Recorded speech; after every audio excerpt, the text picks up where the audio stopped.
တကရန်ရေတကားဆိုတာရေကိုကာတဲ့နေရန်တစ်ခုလိုပဲထင်ကြတယ်ဒါပေမဲ့မင်းတို့တွေးဘူးလားတကယ်တော့အဲ့ဒါကရေကိုကာဖို့လုပ်ထားတာမဟုတ်ဘူးသူ့ရဲ့တကယ်လှုပ်ဆောင်ချက်ကရေကိုသူ့ဘာသာသူစီမံခန့်ခွဲနိုင်အောင်လုပ်ပေးတာဒါကလွန်ခဲ့တဲ့နှစ်2000ကတရုတ်လေသမားတွေတီထွင်ခဲ့တဲ့နီးလမ်းပဲဒီနေ့ထိလဲကမ္ဘာရေအားလျက်စစ်အင်ဂျင်နီယာတွေရဲ့ပြဋ္ဌာန်းစာအုပ်တွေထဲမှာရေးနေရတော့မယ်ဒီနေ့ငါတို့ရန်ကိုပုံတံကနေဖော်မြူလာအထိနီးယာမကနေအသုံးချပုံအထိအကုန်ဖြုတ်ကြည့်မယ်အရင်ဆုံးမင်းတို့ကိုအံ့အားသင့်စေမဲ့အမှန်တရားတစ်ခုပြောမယ်မင်းအိမ်အောင်မှာမြေတစင်းရှိတယ်လို့ယူဆကြည့်ပါမိုးတဲ့တိုင်းလမ်းမတွေကရေကူးကန်ဖြစ်ကုန်တယ်တယောက်ယောက်ကလာပြောတယ်မြစ်လယ်မှာဗုတ်ပြားတစ်ခုထောင်းလိုက်ရင်အောက်ပိုင်းမှာရေမကြီးတော့ဘူးတဲ့မင်းရဲ့ပထမဆုံးအတွေ့ဘာဖြစ်မလဲလိန်နေတာလို့ပဲထင်မှာပေါ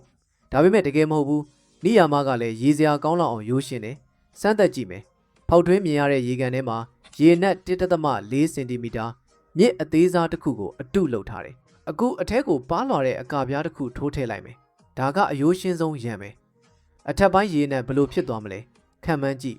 မြင့်တက်သွားတယ်နဲ့စင်တီမီတာနီးပါးထိမြင့်သွားတယ်အောက်ပိုင်းကောတန်းပြီး4မီလီမီတာထိကျသွားတယ်80တောင်လျော့သွားတယ်ဒါပေမဲ့ရေတစ်စက်မှပျောက်မသွားဘူး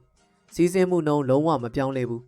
ရေတူတူပဲဒါပေမဲ့ရေအနက်ရဲ့တဝက်ကျော်ကိုအလိုလိုဖယ်လိုက်တယ်လို့ဖြစ်သွားတယ်ဒါကမျက်လဲမဟုတ်ဘူးရူပဗေဒပဲနိယာမကစွမ်းရည်တည်မြဲခြင်းထဲမှာရှိတယ်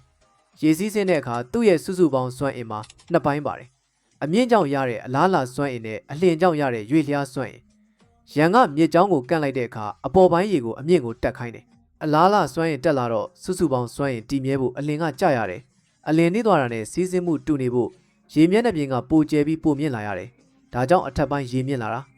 ရေကရန်ထိပ်ပေါ်ကနေကြော်ပြီးအောက်ကိုခုန်ချတဲ့အခိုက်မှာအလားလာစွမ်းအင်အားလုံးကရွေရှားစွမ်းအင်ဖြစ်ပြောင်းသွားတယ်အလင်အယမ်းမြန်လာတယ်စီးဆင်းမှုမပြောင်းရင်ဖြတ်ပိုင်းဧရိယာကသေးရမယ်ရေနက်ကသဘာဝအတိုင်းဖိပြီးနှိမ့်သွားတယ်အထက်ပိုင်းကနေပြီးနက်တဲ့အောက်ပိုင်းကမြန်ပြီးတိမ်တယ်ရန်တစ်ခုကမြေတစင်းကိုဇယိုက်နှမျိုးအဖြစ်အရှင်လက်လက်ခွဲပစ်လိုက်တာပဲဒါပေမဲ့စောင့်ဦးဒီမှာအသက်အန္တရာယ်ရှိတဲ့ပြဿနာတစ်ခုရှိတယ်အင်ဂျင်နီယာအများစုဒီမှာပဲခံသွားကြတာရေကတော့ဖြတ်သွားတယ်တဲနုံကောဘယ်လိုလုပ်မလဲအလင်နေတာနဲ့ရေထဲပါလာတဲ့နှုံးတွေကအနီထိုင်ပြီးတစ်နှစ်ပြီးတစ်နှစ်ရန်အောက်မှာပုံလာတယ်မြေကျန်းမြေပိုမြင့်လာပြီးနောက်ဆုံးရန်ကသူ့ကိုယ်သူမြေမြုပ်သွားတယ်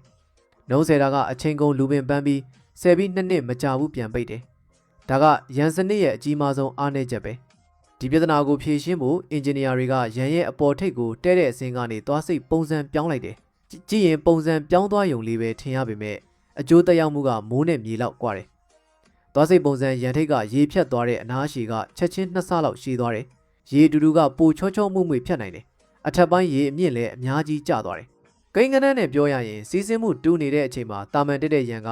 ရန်ထိပ်ထက်ရေမျက်နှာပြင်က2စင်တီမီတာမြင့်တယ်သွားစိတ်ရန်က1.3စင်တီမီတာပဲမြင့်တယ်အထက်ပိုင်းရေနဲ့ထိန်းလိုက်နိုင်တော့လေယာနဲ့ရွာတွေရေမြုပ်မဲ့အန္တရာယ်အများကြီးနည်းသွားတယ်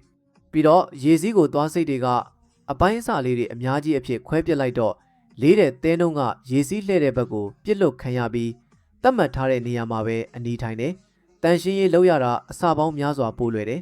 သွားစိတ်ရန်ဆိုတာ geometry ပုံသဏ္ဍာန်နဲ့ယူပဗေဒအခက်အခဲကိုအနိုင်ယူလိုက်တဲ့လှပတဲ့အဆင့်မြင့်တင်မှုပဲဒါပေမဲ့ဒါကိုပဲလူသားရဲ့ရေထိန်းပညာမှာအမြင့်ဆုံးလို့ထင်ရင်မင်းကတူကျန်းရန်ကိုမမြင်ဘူးသေးလို့ပဲ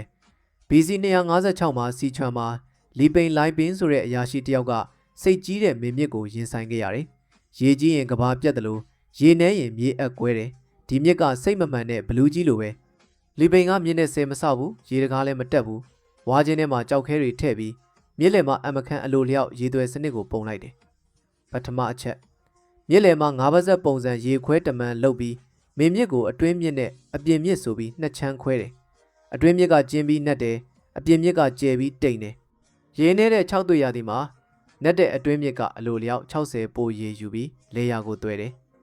ရေကြီးတဲ့မိုးရာသီမှာကျဲတဲ့အပြင်မြစ်ကရေအများစုကိုမျိုးချသွားတယ်ခလုံးနှိပ်စရာမလိုပဲရေကသူ့ဘာသာလိုအပ်တယ်လို့ခွဲဝေသွားတာဒါက46ရေခွဲဝေမှုဒုတိယအချက်အတွင်းမြစ်ဘေးမှာမြစ်ကျန်းပြင်ထက်2မီတာပဲမြင့်တဲ့နှိမ့်တဲ့တာတမန်လုပ်တယ်နာမည်ကဖေးရှားရန်ပြန်တန်းတဲ့သေရန်ရေအမြင့်သတ်မှတ်ထားတာထက်ကြော်တာနဲ့ပိုနေတဲ့ရေကအလိုလျောက်တာကြော်ပြီးအပြင်မြစ်ထဲပြန်စီးသွားတယ်